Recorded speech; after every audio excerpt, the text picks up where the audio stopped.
I'm much struck by how the translation of the biblical writings jump-started the development of literacy across the entire world. Illiteracy was the norm. The pastor's home was the first school, and every morning it would begin with singing. The Christian faith is a singing religion. Probably 80% of scripture memorization today exists only because of what is sung.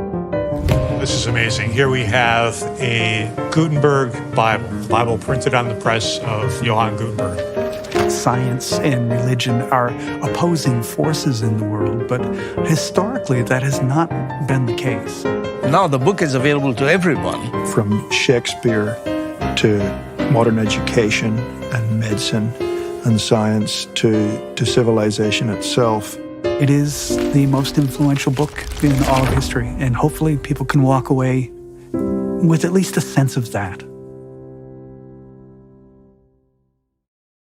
If you're looking to facilitate people's ability to make positive changes in their own life, there is nothing you can do that's more helpful to that than to make them literate.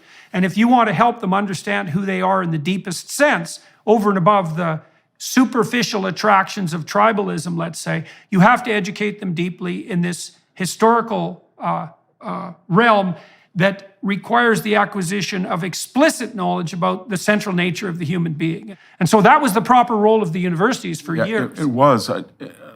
As I envision it, our role was twofold. That we were going to teach a method, the inductive method, as opposed to the deductive method, so that people, when they looked at the human experience via art or literature or history, they would look at exempla and then they would come to a general overriding conclusion that took the evidence, rather than say, I have an idea and I'm going to cherry pick the evidence. That was one thing that we taught, the Socratic inductive method. The other was we had to give them some kind of arsenal or realm of knowledge or referent points. So that was some of the things in a more pragmatic sense the humanities were able to do.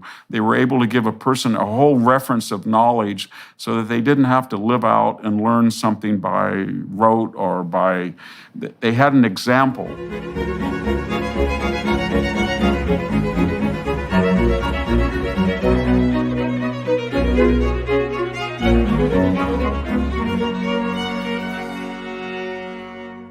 Hello, everyone. I have a guest today that I've wanted to talk to for a long time, Dr. Victor Davis Hanson.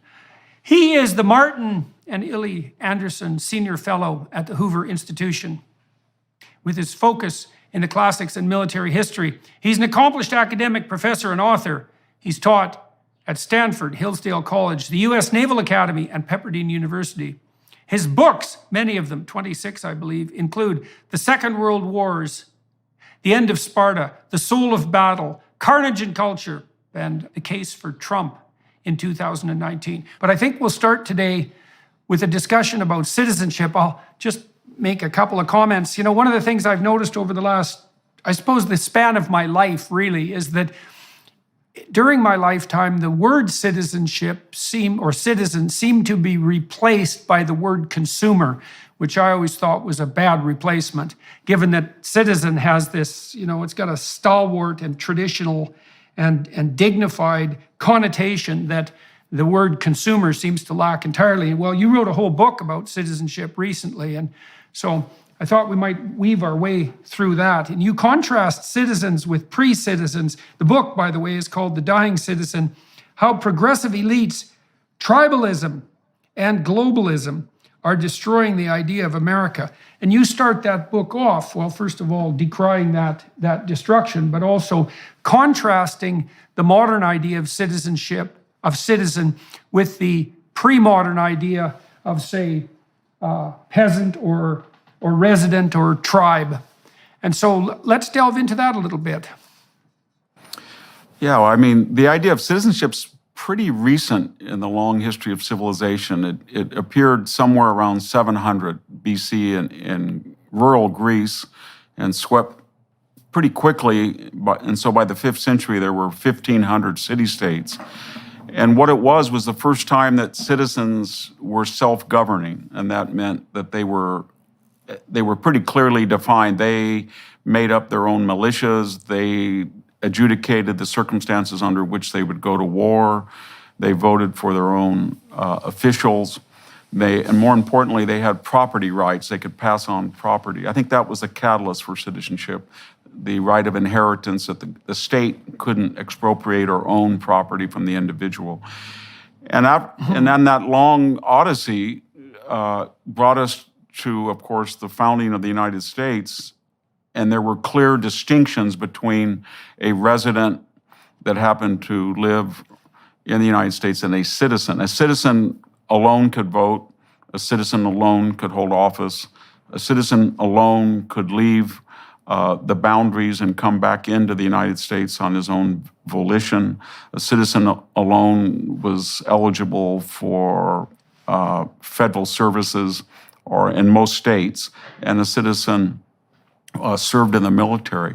I don't think any of those still apply, those distinctions between a resident and a citizen, with the exception of holding office, and that's under assault.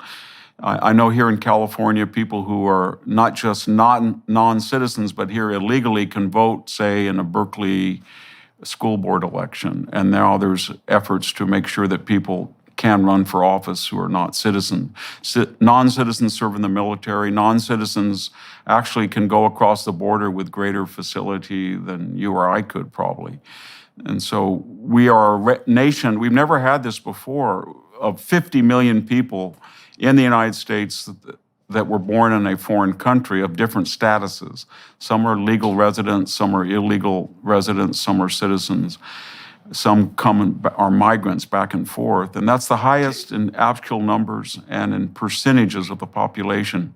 And unfortunately, it comes at a time when we, the hosts, have lost confidence in the traditional melting pot of assimilation, integration, intermarriage. And so we're starting to revert to a pre-civilizational tribalism. I think large swaths of the United States are tribal now.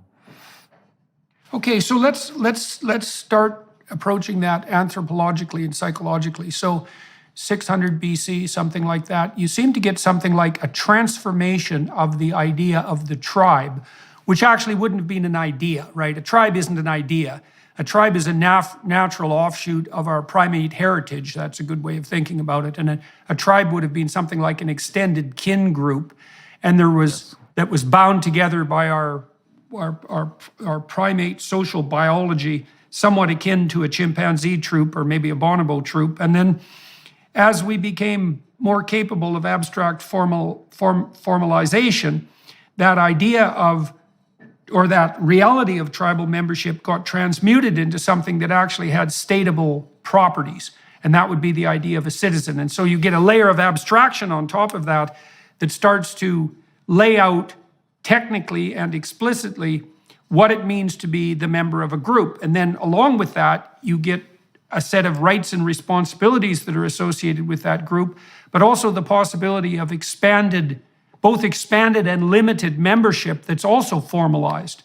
And so as the Greeks did with so many things, they took something that was part and parcel of our biological proclivity, so that proclivity for kinship and tribalism, and turned it into an explicit philosophical notion. And out of that, I suppose, developed both the idea of intrinsic human rights and human responsibilities. And that was all tied up in the notion of citizenship. And even now, when you hear people talk about citizenship, they concentrate a lot more about the rights than on the responsibilities. They do. The big breakthrough was that a person replaced their primary allegiance to either someone that had blood ties or looked like them or the same locale, and they transferred that to an abstraction of the state. And what that meant was, for the first time, there was an embryonic sense of meritocracy. You know, and you can really see it today. I've traveled almost, I think, to every Middle East country except Iran, and I'm always curious when I was in Libya or Egypt or Tunisia, why they don't work, even given some countries have enormous natural resources. And I always would hear a refrain, well, you know, we hire our first cousin, or we hire our second cousin, that there is still a tribal loyalty. And what's tragic about the United States is that meritocracy and that multiracial, what became a multiracial, multi-religious body politic was united by a primary allegiance to the idea of America, where people, where they enriched America with their food or their fashion or their art or their music, and that made American culturally rich, but they didn't import Mexican ideas of constitutional government such as they were, or they didn't bring in Russian ideas of individual liberty. They didn't touch the core, and that core united us. And now we can see that that's no longer true, that people are re-tribalizing and they're starting to identify with either their kin group or their ethnic group or their religious group. And what's scary now in the United States is that we've seen when you have a geographical force multiplier, and we're starting to see that with red-blue migration, it's sort of analogous to what happened in the 1850s, where there was a Mason-Dixon line, so to speak, of a very different culture that bifurcated from the North. And if this continues, I think we're going to see a sort of a traditionalist America that claims that it follows the founding principles in red states of limited government, less regulation, small taxation, and the idea of a citizen giving up their primary allegiance to the state, versus the blue state model, California, Illinois, New York, in which a number of identity politics groups or special interest groups all lobby for influence. And you can see what happens in the LA City Council hot mic scene, where all of these Latino council people got caught on a hot mic, where they were explicitly defining the new idea of a citizen, and that was that their primary identity group was at war with people from Oaxaca, it was at war with blacks, it was at war with gays, and they were angry because of their representation was not demographically proportional to their numbers in the population. So they said, and I think that was a future for the country, and it's what's going on in California in the present. The current administration's New Year's goals are to tax, spend, and turn a blind eye to inflation. If this is at odds with your goals, if you're tired of the government playing games with your savings and your retirement plans, then you need to get in touch with the experts at Birch Gold today. For over 5,000 years, gold has withstood inflation, geopolitical turmoil, and stock market crashes. With help from the experts at Birch Gold, you can own gold in a tax-sheltered retirement account. Birch Gold makes it easy to convert an IRA or 401k into an IRA in precious metals. Just text Jordan to 989898 to claim your free info kit on gold, and then talk to one of their precious metal specialists. Birch Gold will hold your hand through the entire process. Text Jordan to 989898 and protect yourself with gold today. With an A+ rating with the Better Business Bureau, thousands of happy customers, and countless 5-star reviews, you can trust Birch Gold to help protect your savings. Text Jordan to 989898 today.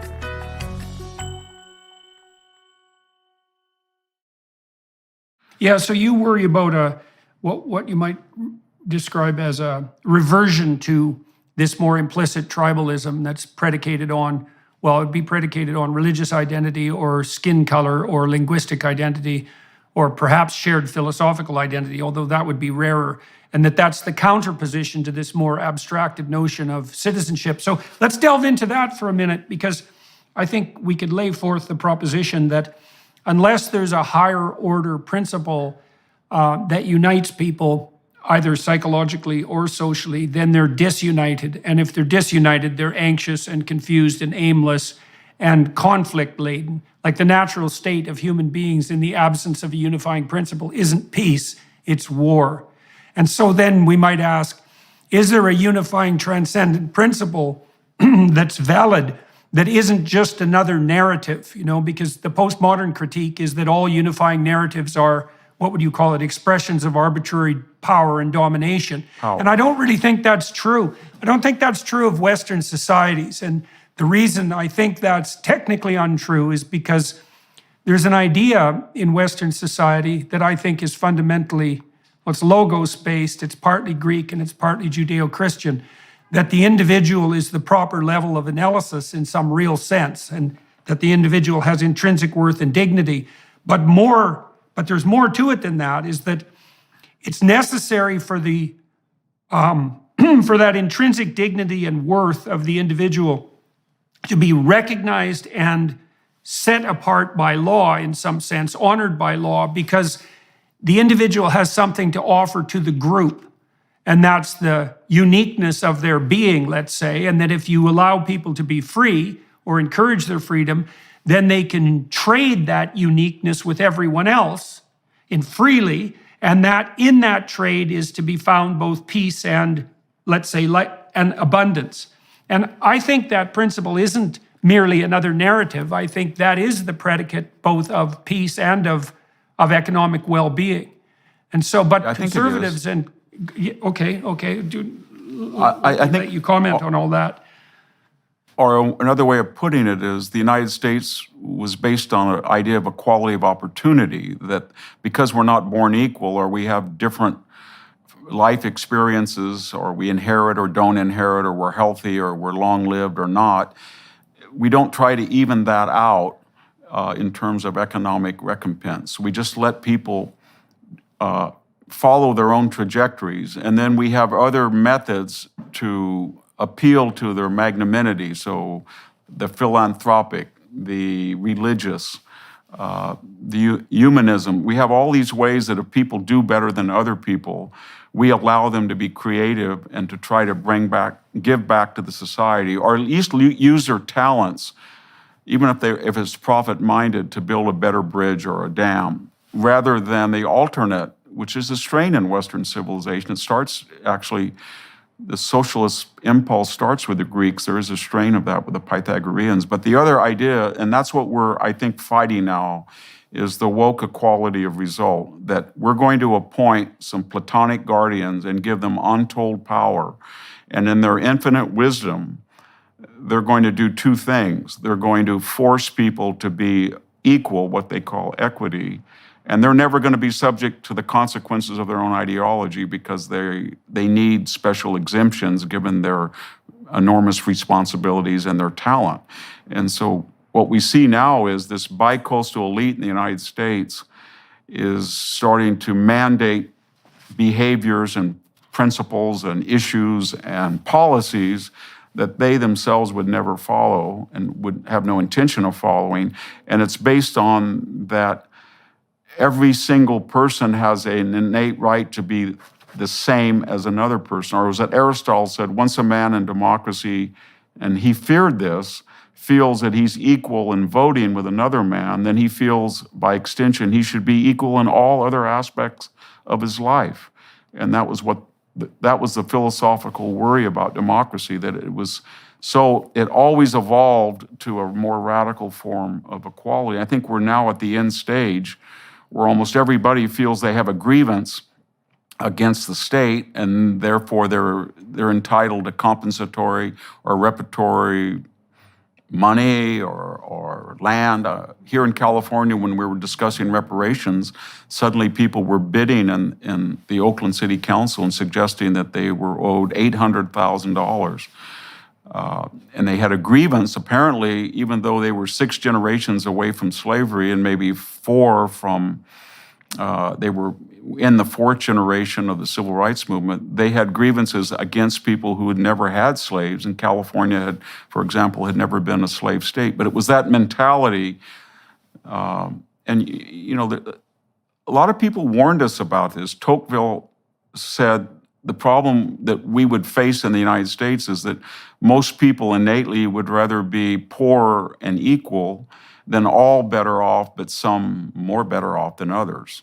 And he felt that if that would be a very dangerous development. I think we're pretty much there now. Yeah, well, that's, I suppose, to some degree, why there's an injunction against covetousness in the 10 Commandments. That you're not supposed to covet or envy your neighbor's donkey or his wife or his house. And yeah. I mean, part of the reason for that is that if no one can have anything more than anyone else, then no one can have anything at all. And that's generally been the state of humanity for the longest reaches of human history. It looks very much like, if we're going to allow a rising tide to raise all boats, we have to allow some people to rise faster than others in multiple dimensions. And so And I don't see any way out of that, and certainly not the case that these hypothetically egalitarian systems of governance like communism ever produced anything that had less of a Pareto distribution or an unequal distribution than capitalist societies. I mean, everyone was much poorer, but the rich were still much richer than everyone else. And there's also something in there, you talked about identity, and I've watched this happen on the, what would you call it, inevitable consequences of pathological thought front. So the leftists who are pushing for equality of outcome insisted that if there were differences in socioeconomic outcome that you could identify by group, then that was a priori evidence of systemic oppression, let's say. But they fell astray of a certain peculiarity with regards to group identity, which is that group identity is actually infinitely fragmentable. And so out of the initial identity political theorists, you got the intersectionalists who made the case that, well, you were oppressed, let's say if you were Latino, and you were oppressed if you were female, but the joint interaction between Latino and female made you even more especially oppressed, and then you could add gay to that or whatever other. And what you see happening on multiple fronts in consequence is that the litany of potential ethnic groups increases, the number of them, and then the number of interactions increases, and that increases exponentially as you add more identity categories. And what that essentially means is that the problem of computing equity starts to become technically impossible, because every single person's identity is so complex on the intersectional front that there isn't even a hypothetical way of deciding whether any given socioeconomic outcome is equitable.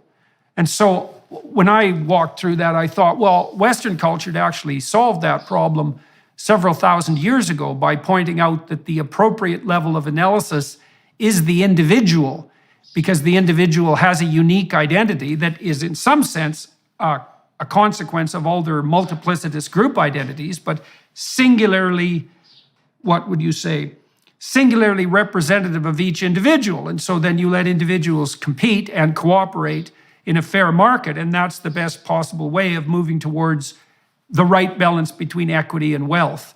That's what it looks like. And I think that's right. And you can see that where this leads to, it's logical that you would end up with a Ward Churchill or Elizabeth Warren that by needs would fabricate a victimized identity. She was the first, quote unquote, Native American professor of law at Harvard on that basis alone.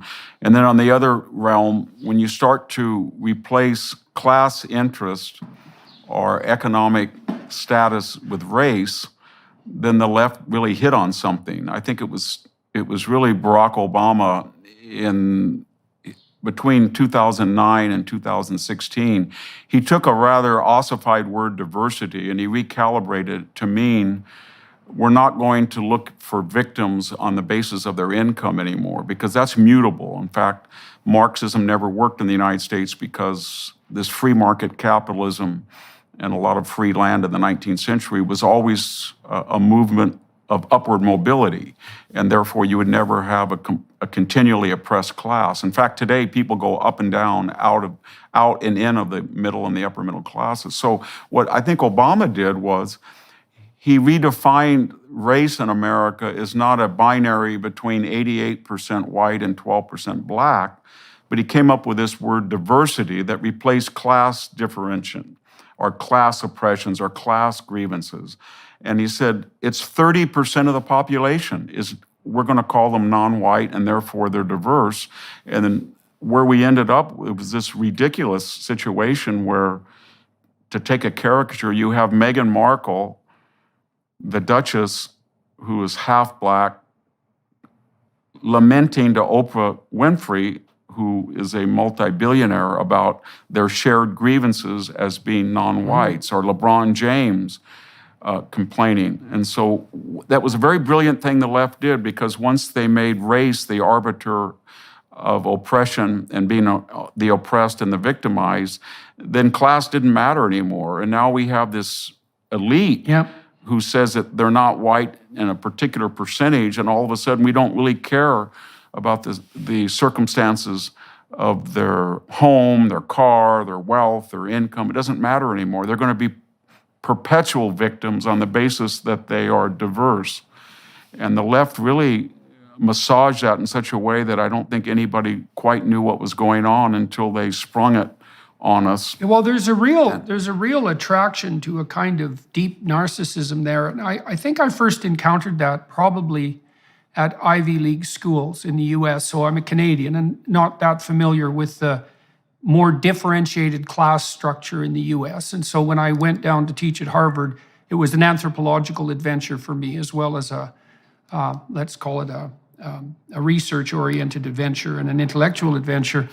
And I didn't understand as much as I do now what dynamic the Ivy League schools played in the US in terms of ensuring upward mobility. And I knew at Harvard, I believe it was when I was there in the 90s, the estimate was that 40% of Harvard undergraduates would be billionaires by the age of 40. And that was 30 years ago, and so that was quite a substantial amount of money then. And the whole point is that if you got into an Ivy League school, as soon as you got in, you were basically a member of the 1%. Now, you might have been a junior member, but you were definitely a member. And I thought that was perfectly fine because the Ivy Leagues did a damn fine job of merit-based selection. Now, it wasn't perfect. There were legacy students, for example, and there was a bit of play in the system there, but fundamentally, Harvard and the other Ivy Leagues had transformed themselves from old boys clubs in the 1960s into highly elite intellectual institutions by the 1990s. But then what I saw too, and this was so interesting, was that being junior members of the 1%, with almost certain hallmark of long-term success as a consequence of Ivy League admission, wasn't enough for many students and their idiot professors. They had to have the label of oppressed working for them too. So you had this strange spectacle, as far as I was concerned, of these unbelievably fortunate Ivy League students who were offered an opportunity that, is really unparalleled in human history, not only benefiting as a consequence of being the beneficiaries of this amazing system, but simultaneously claiming the status of the poor and oppressed, and claiming at the same time to be avatars and representatives of that oppressed group. And I thought, Jesus, you guys, being rich and powerful in junior form isn't enough for you. You have to have all the virtues of the rich and all the privileges and opportunities, and you have to have all the virtues of the poor and oppressed at the same time. It's that just seems to me to be a bit much. And you see that reflected in the people that you're describing, who have this unbelievable wealth and opportunity, and who yet put themselves forward as, canonical victims of an oppressive system. I think we're going to see in our lifetime, though, the end of the Ivy League, Stanford, Berkeley cattle brand as a mark of entree into the 1%. And by that, we're no longer into when we had proportional representation at admissions and hiring, that was sort of the modus operandi until George Floyd. So 12% of the student bodies were African American, even if they had, on an average, 200 points less than Asian students on the SAT, or we had about 65% white. Asians were, of course, treated like Jews in the 1930s. They were discriminated against, so their numbers would only be about 20%, where otherwise they would have been 40, and Latinos were about 12. But after George Floyd, we went into a radical compensatory or repertory admission. So Stanford, where I work, just announced their new class profile. It's 23% white, and out of that, 54% are women. So, and you have about 12% white males, and the SAT to accommodate that became optional rather than mandatory. But here was what was interesting about some of the statistics: they would not allow anybody to have information about how many students that were admitted this year actually took the optional SAT. They wouldn't release that. But they did, for some reason, release the fact, and I think they were proud of it, that of those very rare students, I think it's 0.1 or something, who get a perfect score, which is almost impossible to do on the SAT, in math and in the analysis and, of course, in English and composition. they rejected 70% of them.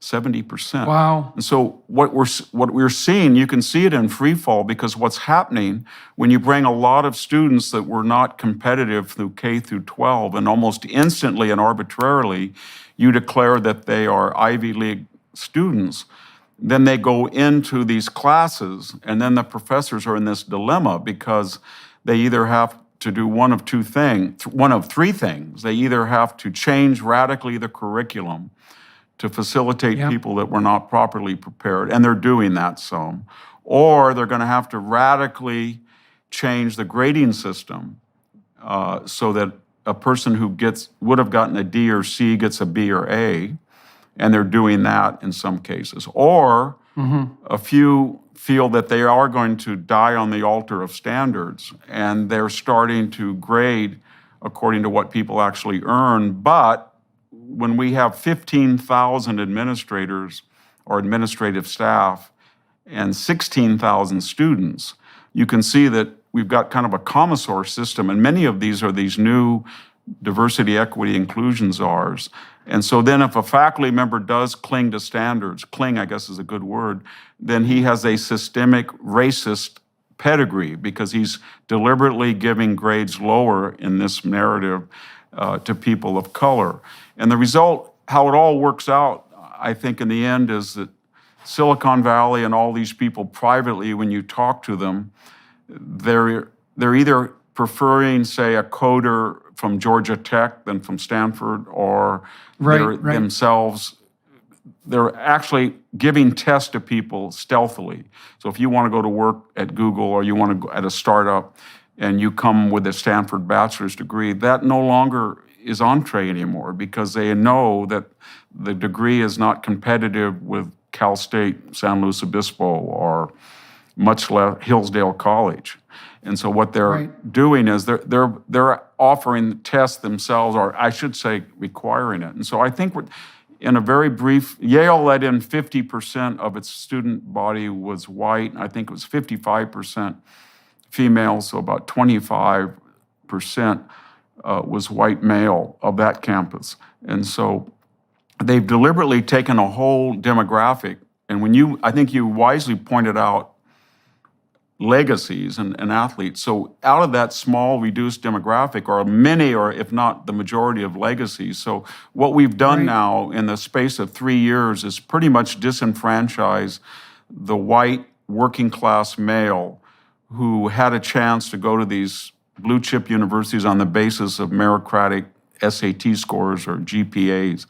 And they're no longer on campus anymore. They've disappeared in the space of, there's no room for them given the demands on this identity profile. So we could let's talk technically for a minute, so that everybody can understand what these selection criteria actually mean. So you could define a meritocratic selection process technically. You could say, imagine you have an outcome, so you need an outcome first, which might be job performance or net lifetime productivity, something like that. And you can very much argue about what the outcome variable should be, but it's generally associated with something like economic productivity. And having made that measure, so that might be income, it might be number of people you employ in your lifetime, might be number of businesses that you generate, might be number of creative enterprises that you engage in. There's a variety of different measures of, say, lifetime productive and creative output. And then you could say that you use a meritocratic selection process if you use a statistical procedure that has been linked to that outcome measure. And so you might say, for example, are there things we can measure that predict lifetime creative or productive capacity? And the answer is, well, yes, we actually know what they are. So one of them is general cognitive ability, which is often assessed with IQ tests or SATs or MCATs or GREs, standardized tests. And the other is personality, with a secondary, what would you say, contributor of interest. And so people who are productive have high general cognitive ability, which can be assessed quite rapidly. They tend to be conscientious, which is a personality trait, and that makes them good managers and administrators, or they tend to be high in openness, and that makes them creative entrepreneurs. And It also helps to some degree to be somewhat free of negative emotion. And those are basically the category of predictors. On the interest front, you have interest in people versus interest in things. And the interest in things types tend to be more frequently male, and they tend to pursue the science, technology, engineering, and mathematics streams. And so we actually know how to select people on the basis of merit. We do general cognitive ability testing and personality and interest, and you can provide a very economically valuable service to each individual and to the state at large by selecting according to those criteria, because you then select people who can benefit most radically from being put with their peers and from education. And the data on this are crystal clear. Now, the alternative, I've talked to people like Adrian Wooldridge about this, and you touch on it as well in your book on citizenship. You might say, well, what's the alternative to meritocracy? And Wooldridge's hypothesis was that in the absence of a technical meritocracy, you reverted to dynasty, so it's aristocratic transmission of status, or nepotism, which you talked about already in relationship to kinship. And so as soon as you abandon the merit principle, you open up the grounds, in all likelihood, to all sorts of corrupt admission processes. And so the universities are going to be wrestling with that. They already are, because one of the ways they discriminate against Asians, which is everyone's loss, right, to not maximize our exploitation of the productive and competent Asians, let's say, the way they discriminate against them is by deeming certain stereotypical Asian personality traits as not appropriate on the personality front.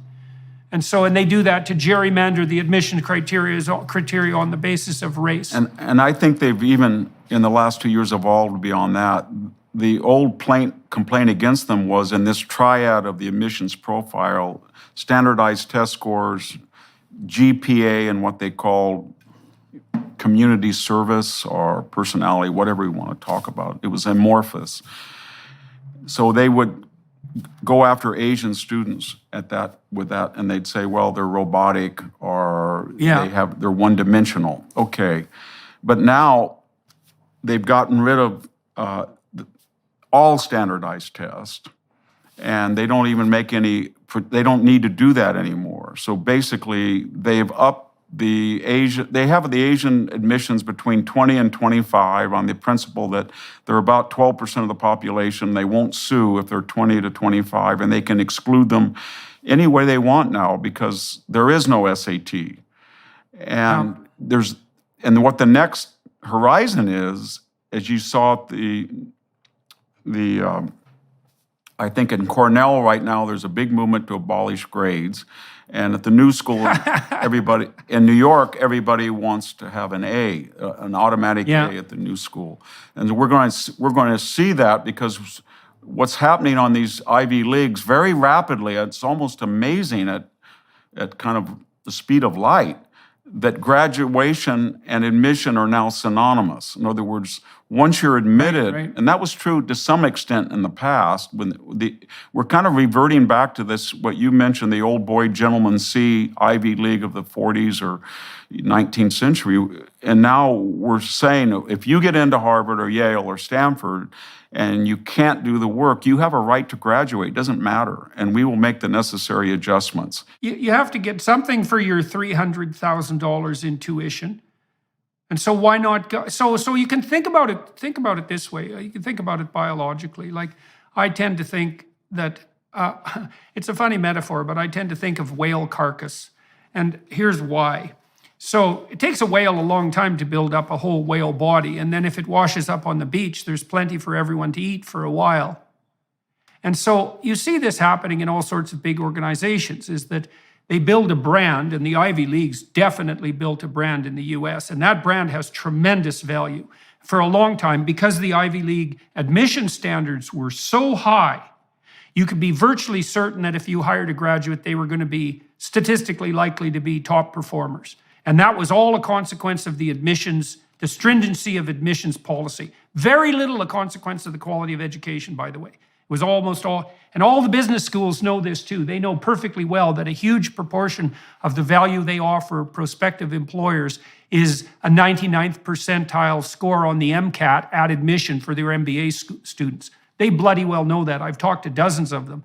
And so for a long time, because the Ivies were so meritocratic, they could justify what they were charging, and they could justify their stringent selection because there was an immense demand for their graduates, especially on the financial industries front, right? Most of the kids that I taught at Harvard, strangely enough, went off to pursue careers in finance, which I thought was kind of a shame, because Harvard wasn't producing many scientists, for example, but whatever. Their cognitive capacity and their work ethic were highly valued by potential employers. Well, so now you have a pool there that's basically a brand, right? And it's value for the taking. And so because the Ivies have generated this reputation of high quality, that can be exploited. And what's happening right now is a huge invasion of parasitical exploiters. And a huge portion of those are the administrators. You said, what, there's 15,000 administrators at Stanford for 16,000 students? Yes. That's hilarious. Yes. That's hilarious. It is. There's no way that can last, man. So No, I mean, it's means- very similar to the Russian army in its disastrous year in 1940, latter part of 41, when they had so many commissars that were overseeing military operations that had no intrinsic worth other than to impede and supposedly make sure that everybody was a proper Marxist-Leninist, that the German army almost got to Moscow. And then, of course, Stalin stopped it. In extremis, he said, you know what, we're going to start getting people like Konev and Zhukov and go back to a merit system. And what's sad about the university, they're adopting almost something like the commissar system, where we have these and here in California, almost every university has a diversity oath where a faculty member has to state explicitly what they have done and what they will do to encourage diversity, equity, inclusion. And every candidate has to make a statement about what they have done in the past and to show their commitment, kind of like the loyalty oaths, as you remember in the United States in the 50s. And it's very, this destruction of meritocracy is taking on all of the aspects in the past that were failed. So we have a commissar system that failed. We had the loyalty oath that was it was a war. It was a antithetical to meritocracy. And then by getting into these on the basis of race, and then not having to be subject to meritocratic performance standards, it's kind of like the British Army in the 19th century, or especially the late 18th century, where you could buy a captaincy. In fact, you had to be an officer, you had to put up money. And the irony was, one of the reasons of the startling success of the Napoleonic system was that after the revolution, they did have a meritocratic standard for officer corps, and the marshals of France were not all aristocratic. They were merit-based, and the French army ran wild for 15 years on that basis until it was exhausted.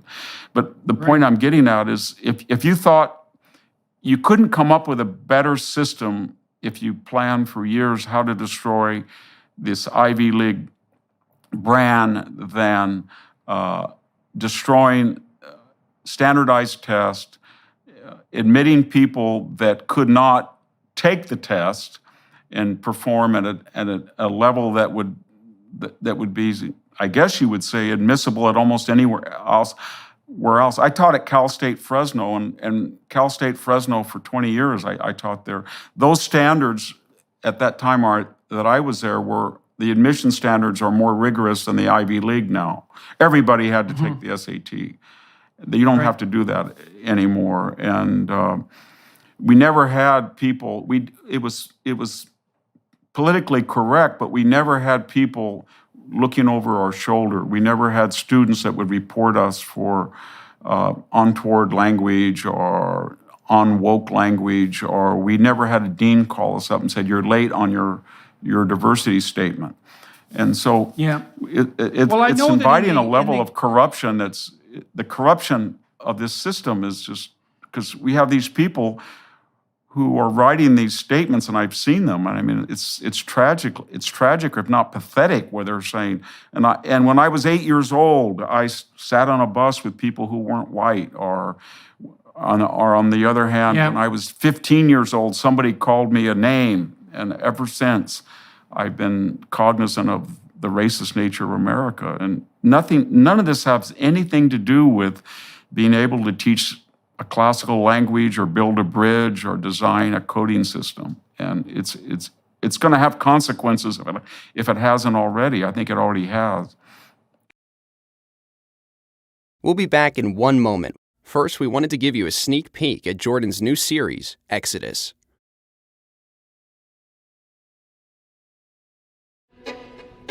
The Hebrews created history as we know it.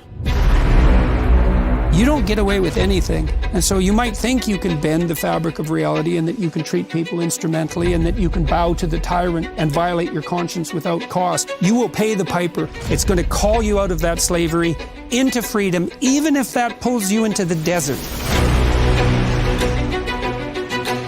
And we're going to see that there's something else going on here that is far more cosmic and deeper than what you can imagine. The highest ethical spirit to which we're beholden is presented precisely as that spirit that allies itself with the cause of freedom against tyranny. And yes, there exactly. Is that hope. I want villains to get punished. But do you want the villains to learn before they have to pay the ultimate price? That's such a Christian question.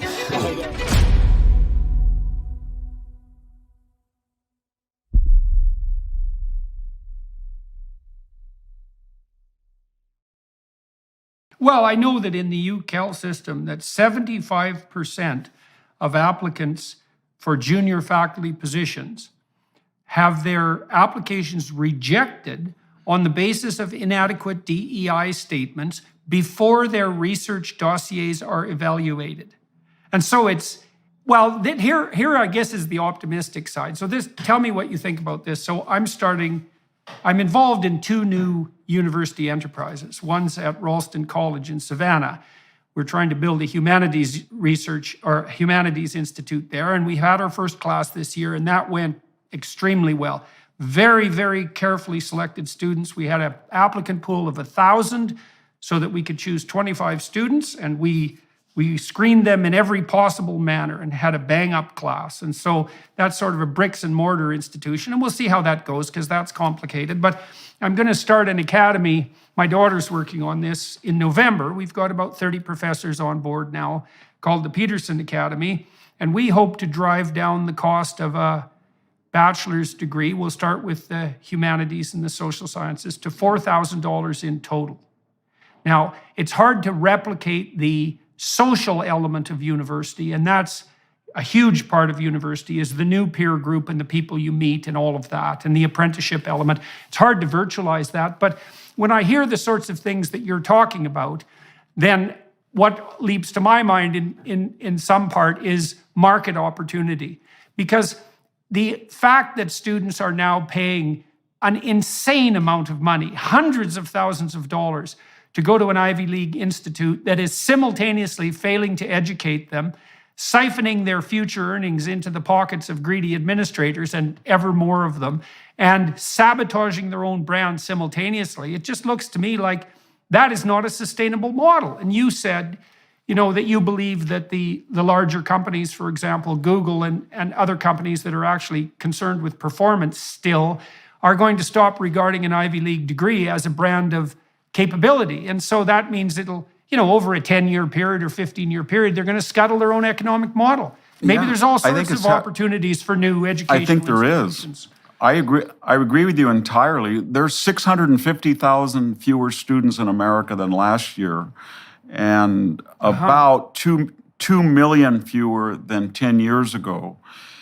And they say it's demographic, but it's not demographic because the country increases by about 2 million people per year. And what's happening is, especially I think with the Zoom phenomenon during the COVID lockdowns, we're getting people like what you and I are doing, or what your podcast or the Prager University that offers an alternative for autodidacts and people who want continuing education. And then we're getting a big, much greater emphasis on vocational education. When the lockdown happened, we weren't saved by sociology majors that were, take 6 units over 8 years with, $60,000 in student loans. We needed skilled carpenters and plumbers and electricians and roofers, and they pay, in real dollars, they're making more than ever. So we're getting a larger group of people who say, I don't want to be encumbered by these student loans, and I'm going to have a vocational.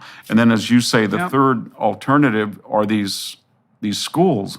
A college like Hillsdale traditionally had about 1,000 students.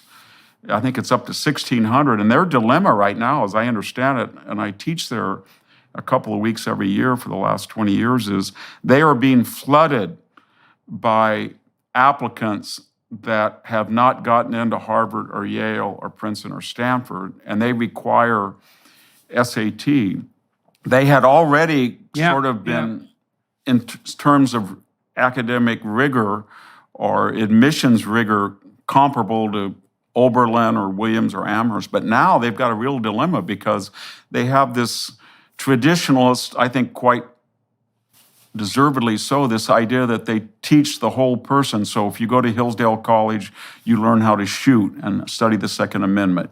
You lift weights. You lift weights, absolutely. Yeah. It's 100%, 360-degree, 24/7 citizenship idea. But when you bring all of these people in that are now looking at a Hillsdale because it is meritocratic and because it has high standards, but many of them are not in any way conservative.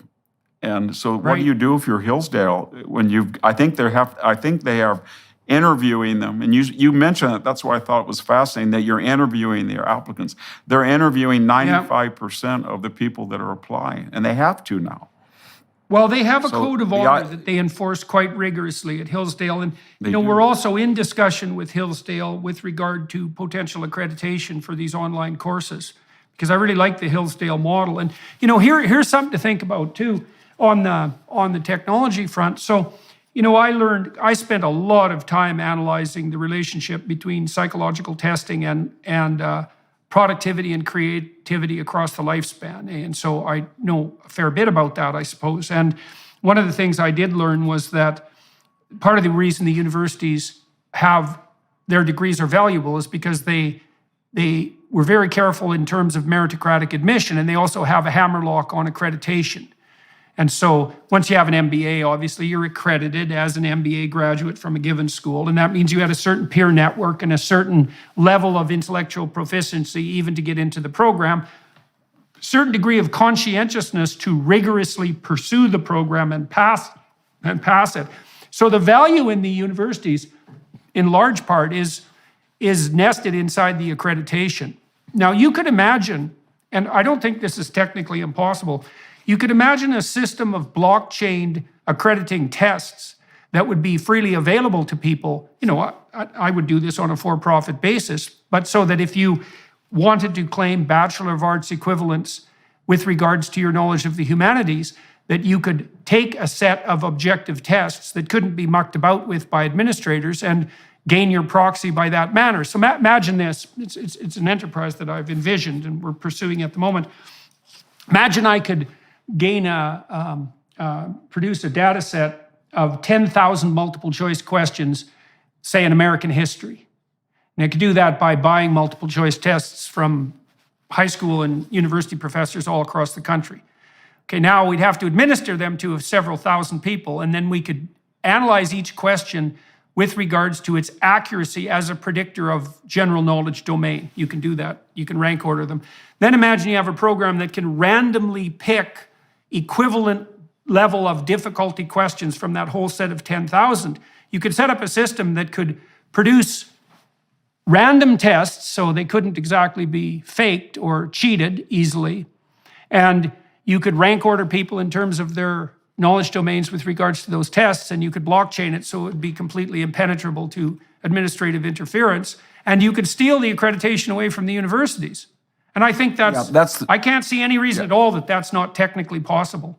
But that's been raised before in the United States, and that's the third rail as far as the universities are concerned, because I think they suspect that given the state of education today, higher education, that a person's entering SAT score may be static or actually go down after 4 years. Right, And right. that the idea that everybody would take an SAT as an exit exam, and it's quite logical because remember what they said about the SAT in the 50s and 60s. This was a meritocratic device so that people of different backgrounds, economically deprived or racially, and they didn't go to competitive schools, they wouldn't be punished.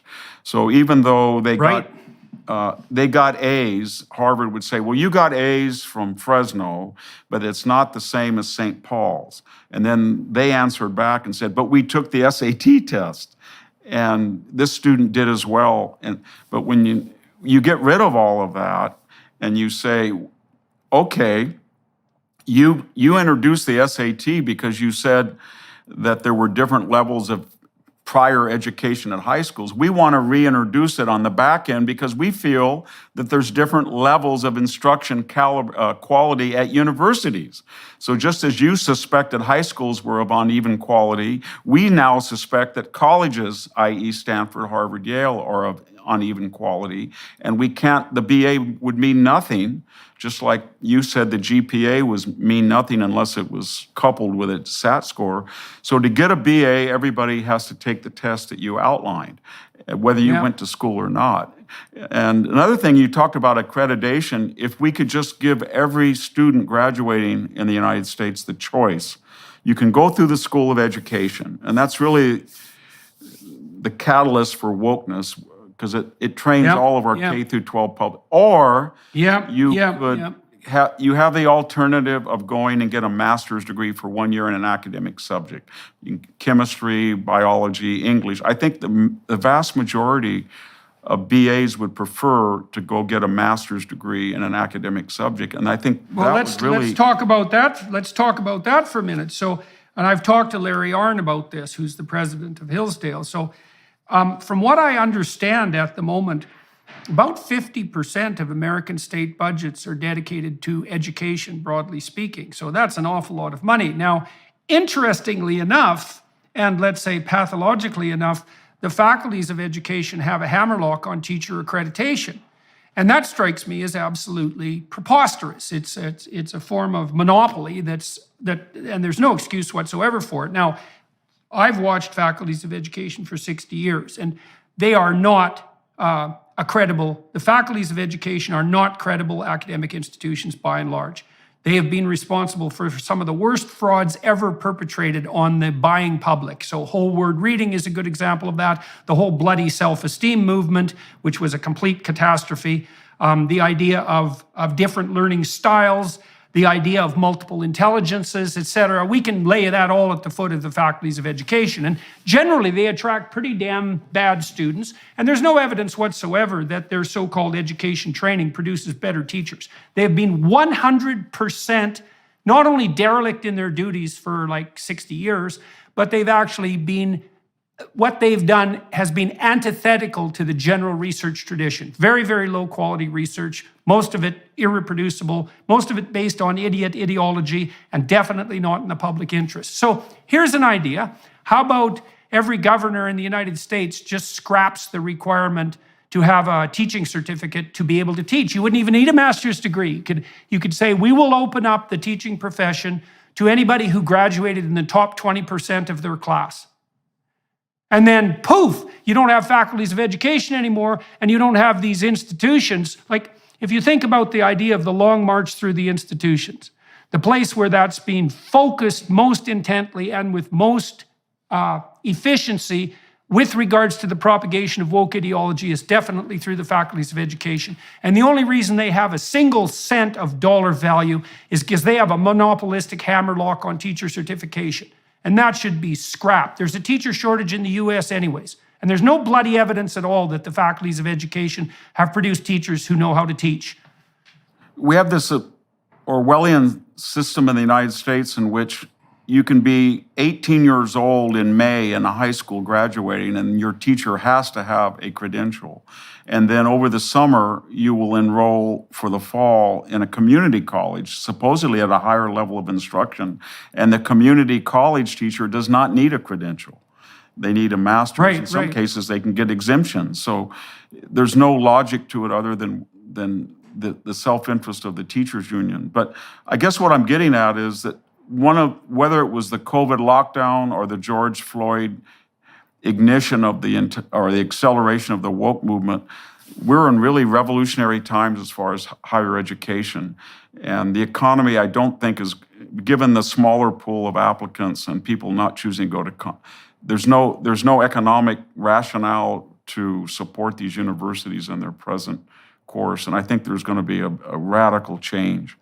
I used to talk to people in Silicon Valley and they'd say, Victor, we know that Stanford doesn't teach very well, but they do one priceless bit of research for us. When we hire a Stanford graduate, we know that they had to be very, very bright on test scores and GPA. And now, if you take that away, they have no reason to tap their graduates since they're not going to learn very much, and their admissions are no longer meritocratic. And so I don't know. Yeah, well, that's and then the other especially thing true. that they sold was they sold one. They said to the employer, "We will train people, and you will like them. But even if we don't, we were so stringent and careful in our admissions, you're going to get somebody that's naturally talented." But then they also, with a wink and a nod, said this to the parent, and we're going to get the scions and the children of the elite, and we're going to have them all here. And so you mentioned the social interaction of a campus experience.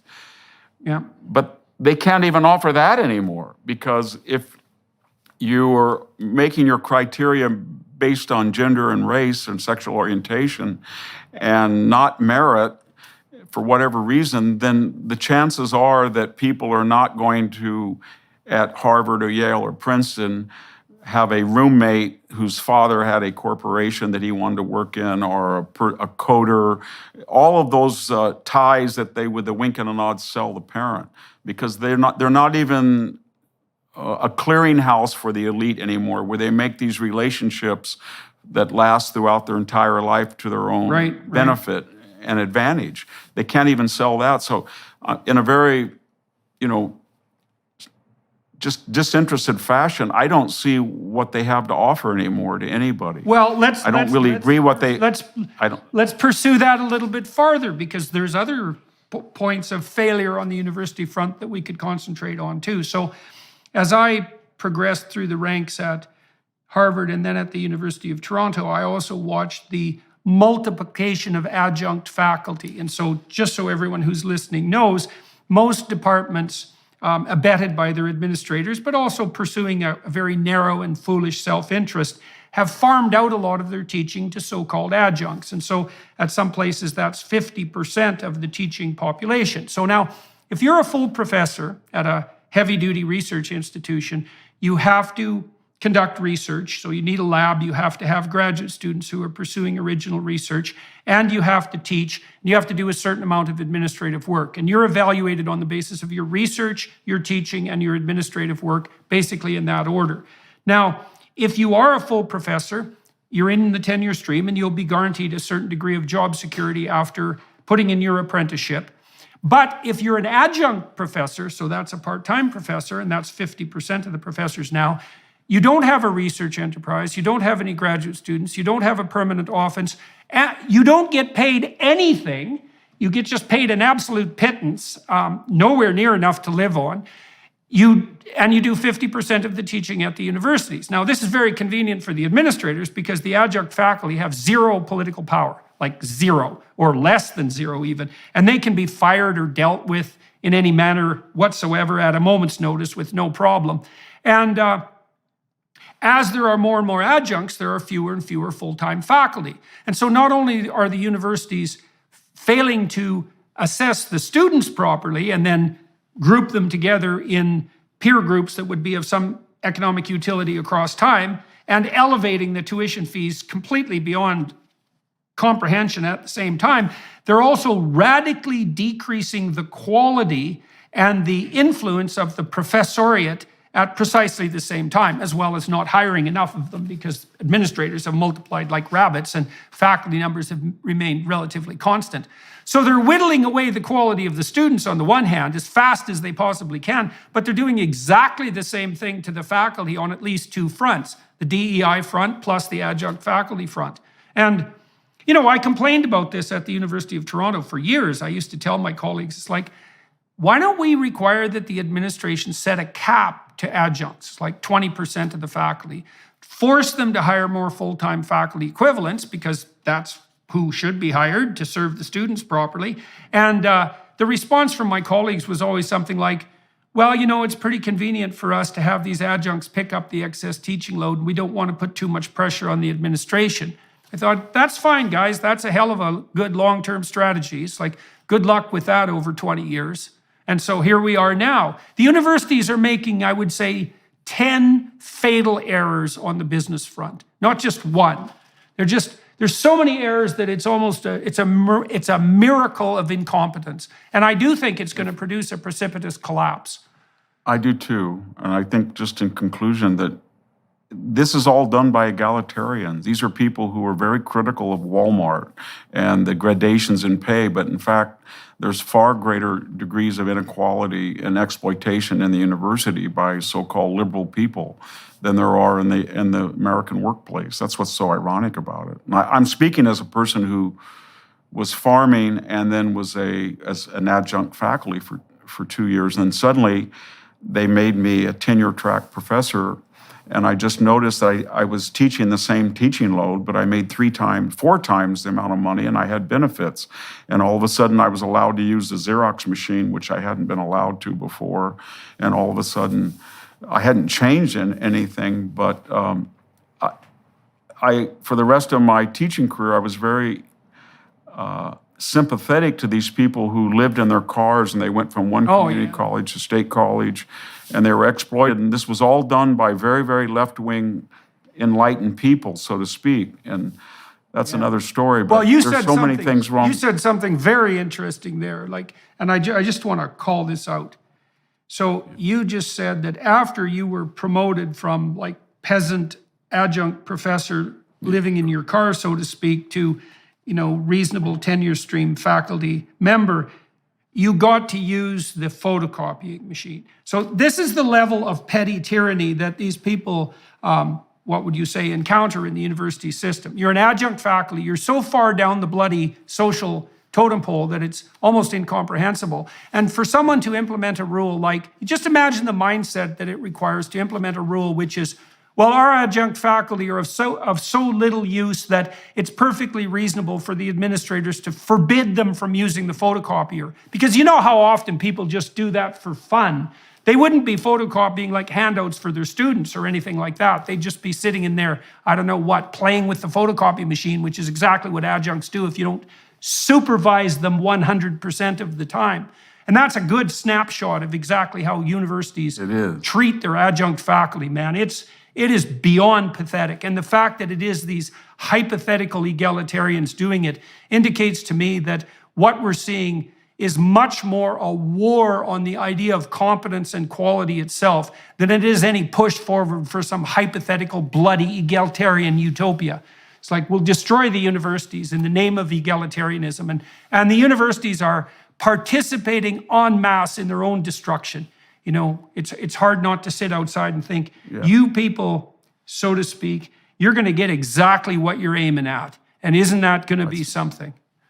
Yeah, I think, not that they were, I mean, I was at a point in my life, I started a classical languages program at a state college for mostly minority students.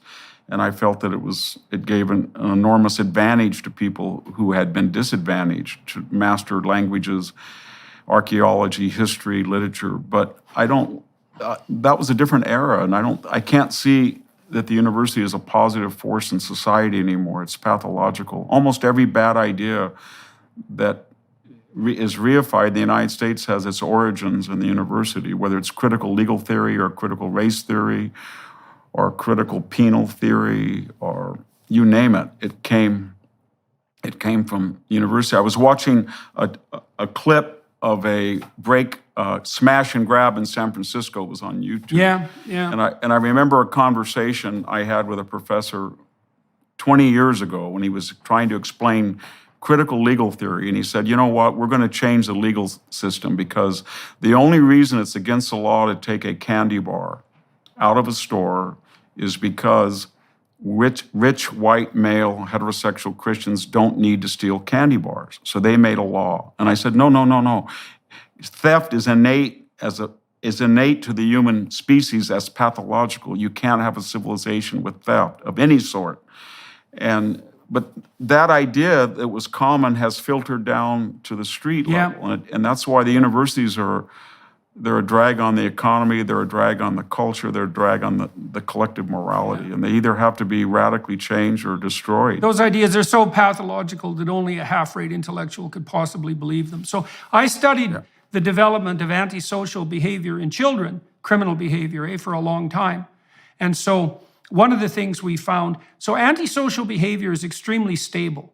And once it's manifest, say, it's very, very difficult to do anything about it, to ameliorate it. There's virtually no evidence on the psychological front of any successful programs in relationship to the amelioration of antisocial personality. And so my research team, I didn't run it, but it was a research team I was associated with at McGill and at the University of Montreal, kept pushing back into childhood development to find the origins of antisocial behavior, because you see childhood conduct disorder in children as a precursor to adult criminality. And we could push it back, we being the broader research community, to 2 years of age. So at 2 years of age, there's a subset of children, they're almost all male, about 5% of males, who are temperamentally quite predatory in their aggression. And so they kick, hit, bite, and steal. And if you group kids together in age-matched groups, the most violent offenders are 2 years old. And the violent 2-year-olds are a subset of the 2-year-olds. And so you see that kind of in adult life, because about 1% of the criminals are responsible for 65% of the crimes, typical Pareto distribution. But you do have a subset of kids who will use predatory aggression as their primary mode of adaptation. Now, it turns out that the vast majority of those 2-year-olds are socialized by the age of 4. But some of them aren't. And the ones that aren't get rejected by their peers, because who the hell wants to play with someone who kicks, hits, bites, and steals, and then maybe also has tantrums if they don't get their way? It doesn't make you popular. It doesn't give you friends. And so what happens to those kids is that they fall farther and farther behind in their social development because they don't get into the peer networks, and they retain their primordial predatory aggression as their central means of adaptation. And so the idea that theft and criminality are a secondary consequence of a pathological social system seems to be, well, I imagine there are cases where that's true, but fundamentally it seems to be flawed, right? There is a proclivity to predatory aggression that's part and parcel of the panoply of human possibility, and most people are socialized out of that. So, you know, the reverse is a kind of bizarre Rousseauianism, right, that proclaims that every single human being is innately good, and it's only the corrupt social system that introduces any pathology into reality at all. And that, you know, and only an idiot French intellectual could believe that, and all their American acolytes. I think what's worrisome about all of what we're talking about is that it's not abstract. It has real consequences that filter down. And by that I mean, it's so ubiquitous. The US military now has lowered physical standards in combat and special forces units to accommodate women that have innately, on average, not in every case, but less physical rigor and strength. And they feel there will be no downside. They have spent about 5 million hours going through the ranks collectively to search out what Mark Milley and Lloyd Alston in their congressional testimonies characterize as white rage and white supremacy and white privilege. And the funny thing about it is they have not met their recruitment standards suddenly. None of the 3 branches, and they haven't met the academies have not met their enrollment targets this year. And the reason probably, and there's no scientific data, but I think most people agree, is that for one reason or another, the military, almost like the British relied on the Gurkhas or the Indian Army relied on Sikhs, you could argue that the US Army relied on rural Americans, mostly white males, and south of the Mason-Dixon line. In fact, if you look at the fatality records in Iraq and Afghanistan, they died at about 75% of all combat deaths were white males, and yet they only made up 35% of the population. So here were Milley and Austin suggesting that they were going to be proportional in every aspect of the military, or repertory, in fact, except they never mentioned the data on the combat dead. And so what they essentially have done in the space of just about a year and a half, they've told all of these families, even though you went to Vietnam, and even though your son went to the first Gulf War, and even though it's a family tradition that your grandson fought in Afghanistan, now your great-grandson is going to turn 18, we still suspect that you suffer from white rage. And even though you died at double the numbers of your rubric, we're not going to count that. And so they've just said, we're done. We're not going to join. Go get somebody else from one of the... And that's happening everywhere in this country right now. And it's not just the military. You can see it with the airlines, pilot training. You can see it with medical school admissions. We used to make a joke in the United States, well, they're never going to do this where nuclear plant operators are pilots. They are going to. Yeah, right. Yeah, definitely. So I think we're getting to we're seeing civilizations. I mean, it's like that line in Hemingway's The Sun Also Rises when he asked about bankruptcy. He said, how did you become bankrupt, Mike? And he said, gradually and then suddenly. And then suddenly. And I think right. Yes. Right. And I think that's what's happening with the United States. We've gone with this woke diversity stuff, and now it was gradual, and now it's just accelerated to the point of suddenly. And we're not seeing basic competency in our grid, in our transportation system, in our education. And so I think, and the data support that, and when people measure the United States quality of freedom or business environment vis-a-vis other countries, we've really fallen down.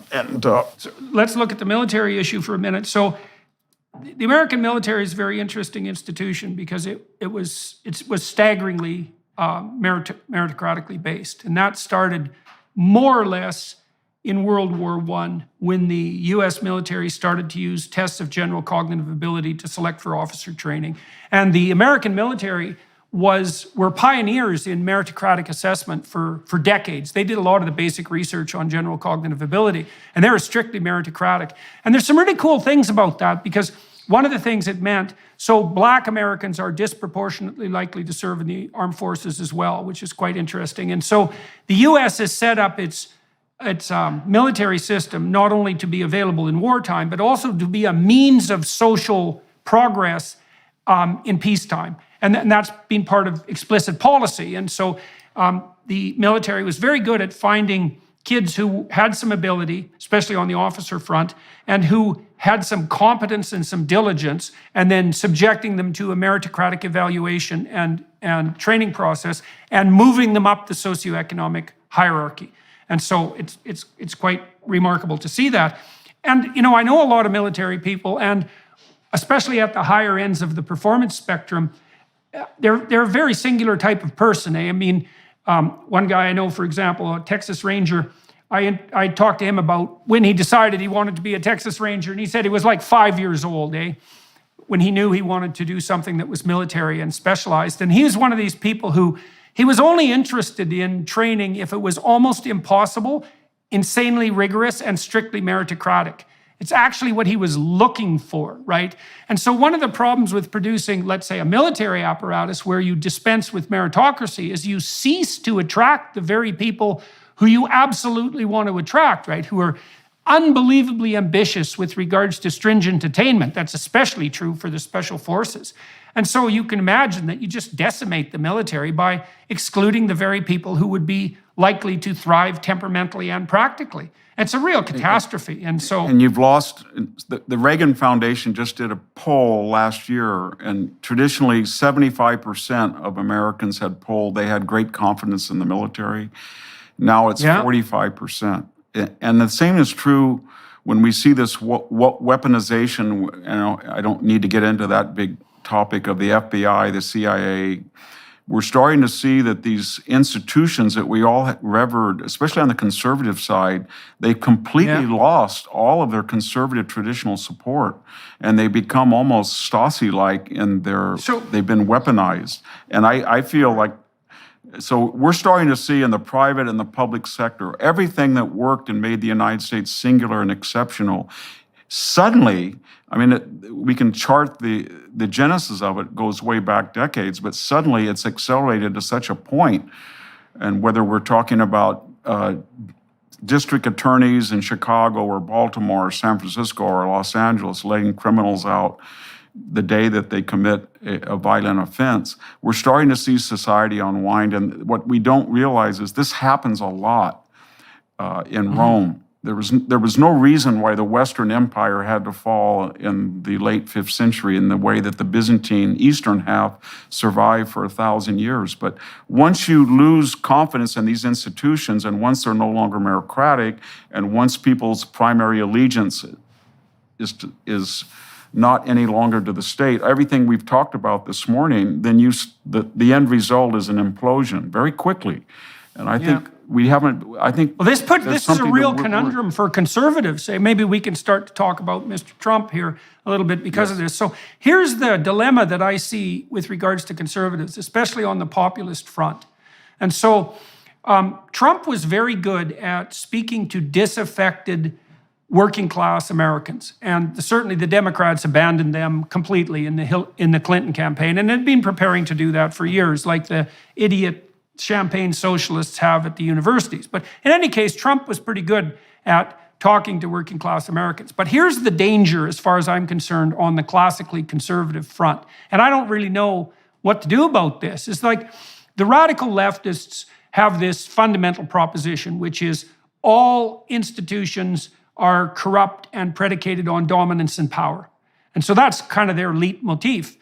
But now you have people like Trump who come in as outsiders and say, on the populist front, hey, everyone on the right, on the conservative side, working class side, let's say now, all your institutions are corrupt and basically predicated on, dominance and power. And I think, well, this is a big problem, because the conservatives are objecting to the corruption of the institutions in the manner that you just described. They're captured by the woke ideology. But the underlying message to people is kind of the same, which is our fundamental institutions can no longer be trusted.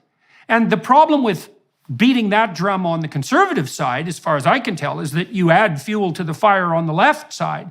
And so then you're in the position, and we can talk about the role of the humanities and education there, you're in the position of asking yourself, well, if you are a conservative and you're traditionally based, but you believe that the institutions have been corrupt, how the hell can you plot a pathway forward without falling prey to exaggeration of exactly the concerns that the radical leftists are putting forward? Because they say the same thing. The institutions can't be trusted.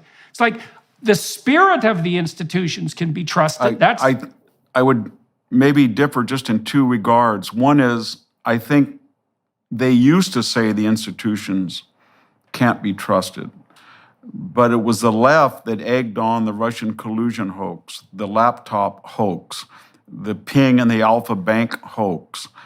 And it was the left who said that James Clapper, who lied under oath once, and John Brennan, who lied under oath twice, and James Comey, who feigned amnesia 245 times under oath, and Andrew McCabe, who lied 4 times under oath, and Anthony Fauci, whose latest interrogatory was just a mishmash. If I can't remember, I don't recall. And they are all iconic in the left. So the left has basically said, these institutions got so unwieldy, and 2 million people working for the federal government, and the regulators who were not elected alone had the expertise of this huge Byzantine complex because elected officials come and go, but the EPA guy is always there, and he knows every judge, jury, executioner, legislative, judicial, executive power all in one person mode of operating.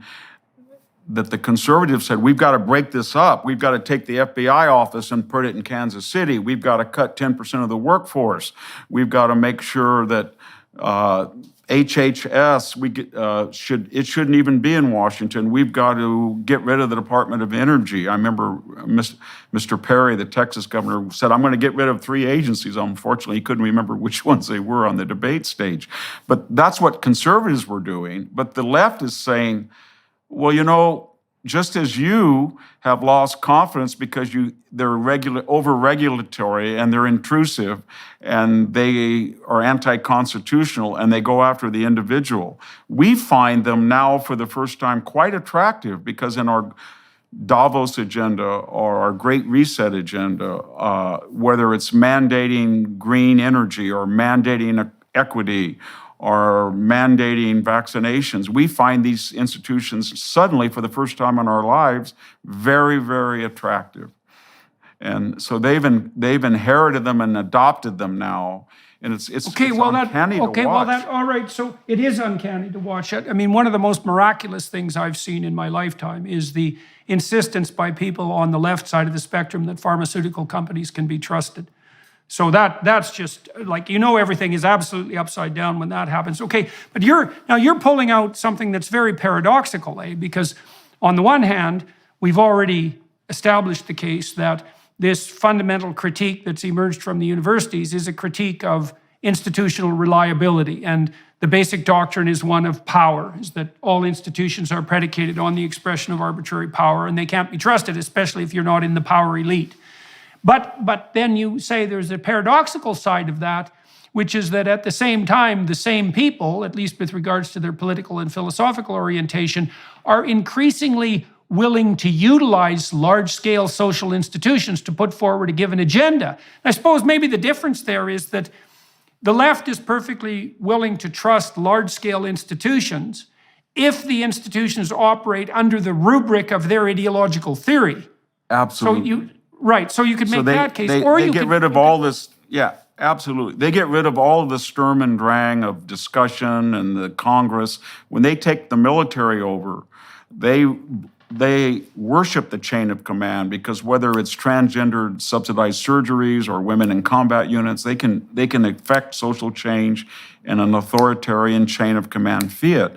So everything that makes these institutions skeptical or suspicious to the traditional supporters, that they've taken away the power of the individual, they are commissar-like, they're ideologically weaponized by the left. All of those things make it attractive to the left. So it's one of the strangest things, I think, in the history of the country, how the right has backed away from all of these investigatory agencies, military. They don't trust them anymore because they've been, I guess their DNA has been, like a virus, has been recalibrated against the individual in traditional America. And the left comes in and says, we like what they're doing. We like their overreach of civil liberties, because that's the only way that we can affect these changes that 51% of the people don't want, and because they're stupid. But when you control Silicon Valley and K through 12 and Hollywood, now the military and the FBI and the CIA and the DOJ, now we can finally enact change without public support. And so I don't know where it's all going to end, but the conservatives have backed off, and in that vacuum, the left has moved in. So, one of the things I really appreciated about reading Solzhenitsyn's Gulag Archipelago was his insistence that what happened in the Soviet Union was not an aberration in relationship to the set of ideas that made up the communist utopian vision, but a fulfillment of the, of the core content that was implicit in the original doctrines, right? Because the apologists on the left constantly, and still do to this day, say, well, real communism has never been tried, which I think is one of the world's most appalling excuses, by the way. But independent of that, the real notion was well, a system of ideas had been produced that had a certain degree of internal coherence. And then if you launched that system into the world, it would run algorithmically and produce certain outcomes. And it did that in country after country. And the problem, in some sense, with the discussion we're having now is that we're not making a distinction between the they that are putting forward these ideas and the algorithmic, Yes. what would you say, impetus of the system of ideas itself, right? Because it's not exactly a shadowy cabal of conspiracists operating behind the scenes to bring this about. What it is a set of ideas, most of which emerged in France and Germany and then were adopted in the United States, that have a certain ethos built into them. And the ethos is partly group identity predicated, right? The fundamental predicate is that the most important distinction between people is some element of their group identity. And then there are ideas associated with that, like all outcomes should be equal, or that's evidence of the dominance of something like arbitrary power. And another ethos would be the fundamental motivating principle of the human race is power and domination.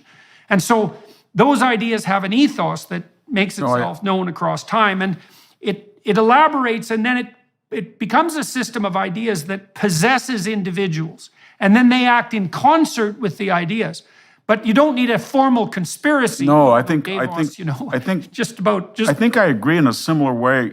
I think what we're witnessing now is the end stage of what was Wilsonian progressivism, elements of the New Deal, the Great Society program, all of which could be justified by the left to address the needs of the day and maybe to rectify some of the rigidity of the American system. But ultimately, it was built into them that eventually it would appear in this latest manifestation, because it always on the horizon there was the idea that we're marching toward radical egalitarianism by fiat, and that requires a level of coercion that's antithetical to a democratic society. It's in Plato's Gorgias, I think Socrates at one point says, well, in Athens, they will not be happy until the dogs and the donkeys can vote. And what he's trying to say is that each element of expanding the franchise, justified as it was,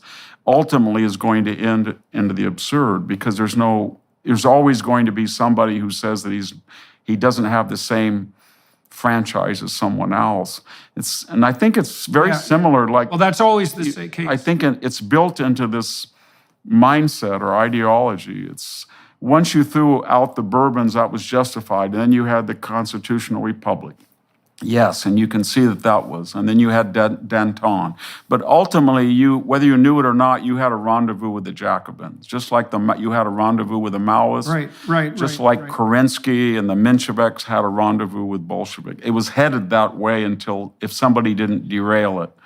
And I think that's where we are today. Okay, so this allows us to return to a theme we didn't develop enough, which is part of the purpose of a true humanities education is to transmit the difficult to acquire knowledge that actually allows people to become wise enough to forestall that inevitable deterioration towards an idiot and vengeful egalitarianism. Yes. Right? It takes a lot of training. Now, you said you had taught ancient languages, for example, to minority students, and people listening might think, well, what the hell good is that? And let me make a case for what good that is very briefly, because it's a case for the humanities, and you can comment on that. Well, first of all, there isn't anything you can do to empower people, which is a word I hate, more effectively than to teach them how to be deeply literate and historically knowledgeable. If you're looking to facilitate people's ability to make positive changes in their own life, there is nothing you can do that's more helpful to that than to make them literate. And if you want to help them understand who they are in the deepest sense, over and above the superficial attractions of tribalism, let's say, you have to educate them deeply in this historical realm that requires the acquisition of explicit knowledge about the central nature of the human being. And that would be the distinguished citizen, let's say, someone capable of upholding the responsibilities of a citizen and someone worthy of the rights that are part and parcel of that. And without a deep humanities education, all of that disappears because it has to be transmitted explicitly. And so that was the proper role of the universities for years. It was. As I envision it, our role was twofold, that we were going to teach a method, the inductive method, as opposed to the deductive method, so that people, when they looked at the human experience via art or literature or history, they would look at exempla and then they would come to a general overriding conclusion that took the evidence, rather than say, I have an idea and I'm going to cherry pick the evidence. That was one thing that we taught, the Socratic inductive method. The other was we had to give them some kind of arsenal or realm of knowledge or referent point. So I know I used to Xerox maybe 500 terms, ionic order or non-compos mentes, anything I could give as an architecture. And then everybody made fun of multiply. We had mostly essay tests, but I always thought there was a value in a multi-choice test. And key dates, generals, I would always say to the student, when you leave leave here, I want you to know how far Sparta is from Athens. I want you to give me 3 reasons quickly why the Mycenaean Empire collapsed. And it was funny because some of our students would sit in on interviews from Ivy League professors, and they would ask these questions. And these professors, I should say ABDs, didn't have any answers for them. They had no practical knowledge. And then one student said to me, well, why are we doing this? And I said, well, it's so that you don't have to repeat every life experience that you have. You're going to learn what is wise and stupid by experience, and often that experience is going to be deleterious to your character or your fortune, but you don't have to fatal. Yeah, you don't have to do that all the time. If you think that sometimes people who are right are punished, or the more moral a person is, the more that he's hated, it's not you alone that experiences that. You can find comfort in Antigone. Or if you can say the race goes not to the swift, and why I had a student came in and he said, you know what, I'm the best tackle on the team, but I never get a chance to play because I don't kiss up. And I said, then you're old Ajax, and what are you going to do about it? But that's the dilemma of Ajax and the Sophoclean play. Right. So that was some of the things in a more pragmatic sense the humanities were able to do. They were able to give a person a whole reference of knowledge so that they didn't have to live out and learn something by rote or they had an example. And the other thing is it gave them a sense of beauty and style. That's not optional. That's not optional for human beings. I mean, we are linguistic creatures, and we require an awful lot of cultural programming. I think we do. And every culture knows that. And so we're definitely in this situation where if we don't inculcate the wisdom of the past into our young people, then they are forced to regenerate that wisdom through painful and often fatal experience. Those are the options. And to study history and the humanities is to arm yourself against the sea of troubles and to become literate. And that is the core of the universities, and the universities have definitely abandoned that in the favor of this idiot narrative. You know, here's something you might find interesting. So I did a research study with one of my students just before I was basically, kicked out of the university for being persona non gratis. And we investigated 2 mysteries. The first was there a coherent set of beliefs that you could describe as politically correct? And the way we investigated that was to produce a very large body of political statements, and then to find out the degree to which people agreed with them, and then to analyze them statistically to see if there were patterns of belief. And we found 2 patterns of belief that were obviously commensurate with the notion of a politically correct set of beliefs. And one of them was like a politically correct liberalism, and the other was politically correct authoritarianism. And there's been quite a bit of research on the psychological front with regards to politically correct authoritarianism in recent years. So first of all, there is such a thing as politically correct beliefs, and there's an authoritarian version. But then you might also ask yourself, what predicts whether or not people will believe these theories? You know what the biggest predictor was? This is so horrible. It was low verbal intelligence. It was a bigger predictor than verbal intelligence is a predictor of grades or socioeconomic outcome. It was 0.45, a correlation whose magnitude you never get in a social science study, a walloping effect. And then the subsidiary predictors were, being female was one of them, being agreeable in temperament, which is a feminine personality temperament, and then having taken any courses that were essentially propagandistic in nature.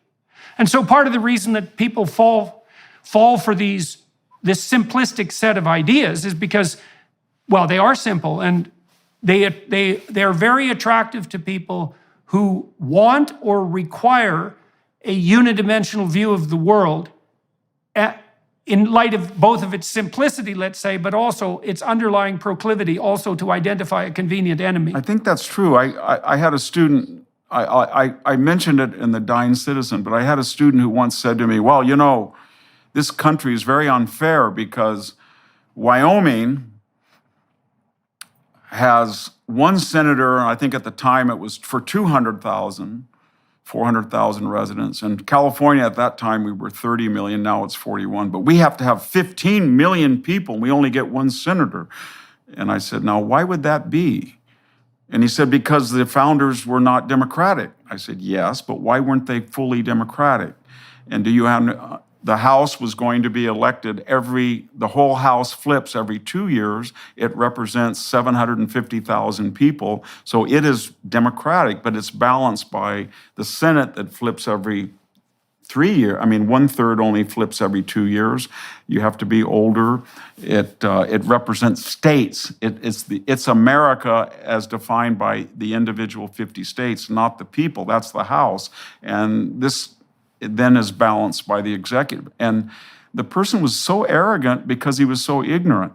But he had got this catchphrase in his mind that America's a democracy and therefore the Senate's not democratic. And then, so I was very interested in this. And so when I was doing I didn't realize there was a whole body of scholarly literature attacking the Senate from law schools and from political science departments. The Senate is sort of the last target of the left. They're trying to change it. There's a whole body of research showing just how toxic and conservative and anti-liberal it is because it doesn't represent people. It represents states, and that the representatives in some states, senators in some states, have larger constituencies than Senate and the other. And the Supreme Court has already ruled one man, one vote as it pertains to House districts, and therefore it must rule that the Senate, each senator must be proportionally equal.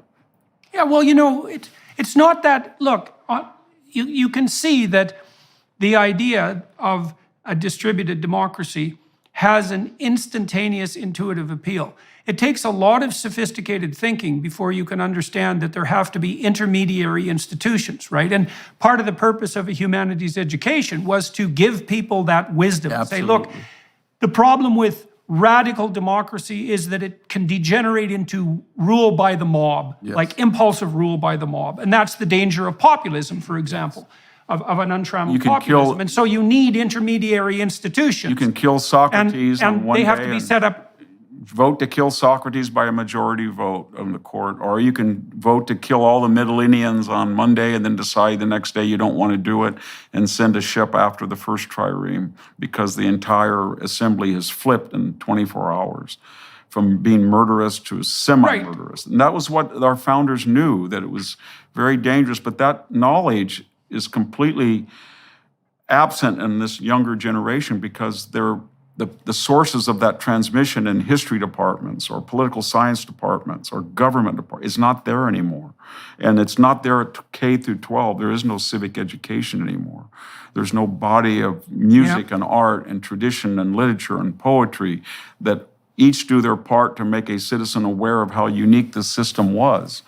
And so that's what I find really frightening is this collective amnesia in this generation especially. It took a long time, but this generation is the first that I've been aware of that is completely amnesiac about the past. It hates the past. It feels that history's melodrama. Yeah, those who forget the past are doomed to repeat it. And so that was the role of the university. So look, we've used up our 90 minutes of time here on YouTube. We didn't get to talk about Donald Trump too much, but maybe we'll have an opportunity to do that again in the future. We did cover a fair bit of territory in relationship to the idea of citizenship and the role of the universities. And so I think that was useful and apt. And I do believe that, there are stellar opportunities on the educational front at the moment as the responsibility for proper education is abdicated by the universities. There's an economic opportunity and a conceptual opportunity. And, the US is a pretty damn dynamic place on the entrepreneurial front, and it certainly might be the case that new institutions will arise to fill the void that's left by the universities as they collapse. And it might be that places like Hillsdale are on the forefront of that. We'll see how that happens. Thank you very much for agreeing to talk to me today. And to all of you who are watching and listening on YouTube and associated podcasts, I'm going to talk to Dr. Hanson for another half an hour on the Daily Wire Plus platform. I like to delve into people's biographies to see how their career got its start and how it developed across time. And so we'll delve into that. And it's a pleasure meeting you, sir. And thank you very much for agreeing to talk to me and to everyone else today. And Happy New Year to you. And we'll flip over to the Daily Wire Plus side. Goodbye, everybody who's watching and listening. Hello, everyone. I would encourage you to continue listening to my conversation with my guest on dailywireplus.com.